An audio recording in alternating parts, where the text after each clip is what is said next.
So good morning, everyone. If I look a little worn out, it's because I am. I've been up all night with my doggy, trying to find a vet in this world of COVID.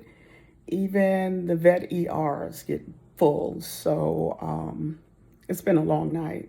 But I just want to jump on real quick and tell you all a couple things about dealing with recruiters.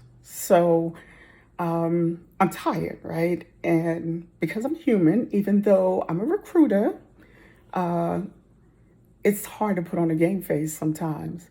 So keep that in mind when you're interviewing, when you have things set up too. We have stuff going on in our lives.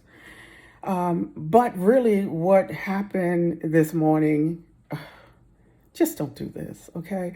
When you fill out an application, make sure you have all the information in there. You don't want your application, your resume, your whatever to end up in file 13, which we all know is the trash, right?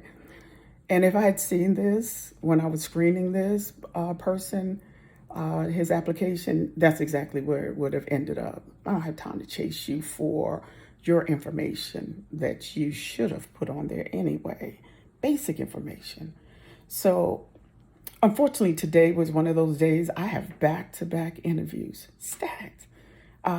Pretty stacked my day because it's normally the day that I'm maybe working a little longer. So I go to call this guy, and it was for a different position than I normally hire for.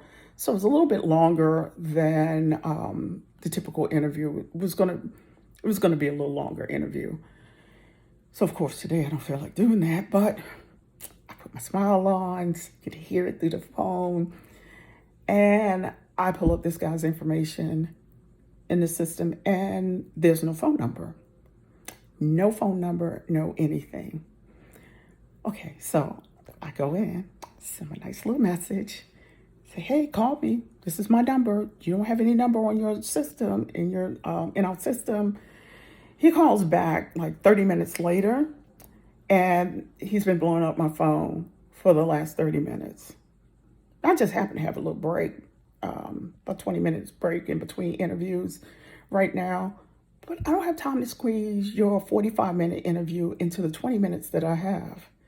Just a little, just a little tip for today. Fill out your application completely. All right? Because remember, everything, everything from the first keystroke when you apply to whatever, way you're filling out your application, everything matters. All right. And you're being judged by everything. When we were doing in-person interviews at some of the other companies that I used to work for, your interview started when you stepped out the car. I've worked with companies. When I used to work for the railroad, your interview started when you stepped out the car. A lot of times I would interview, they didn't know who I was. When I was walking in the building, they think I was somebody else interviewing too. But I'm watching them. In fact, I used to sit in my car and watch some guys walk in. And I say guys because it was mainly men with the railroad. But I used to sit in my car and watch them walk in, spit out their gum in front of the building, do all these things. Just, on the phone screaming at whomever, and then come inside and try to be sweet and nice. Come on, don't you know? And I guess people don't know. And that's why I do what I do. So guys, take that as a little tip from Stays today. So from Single Resume, from me to you, that's my tip for today. Have a great one.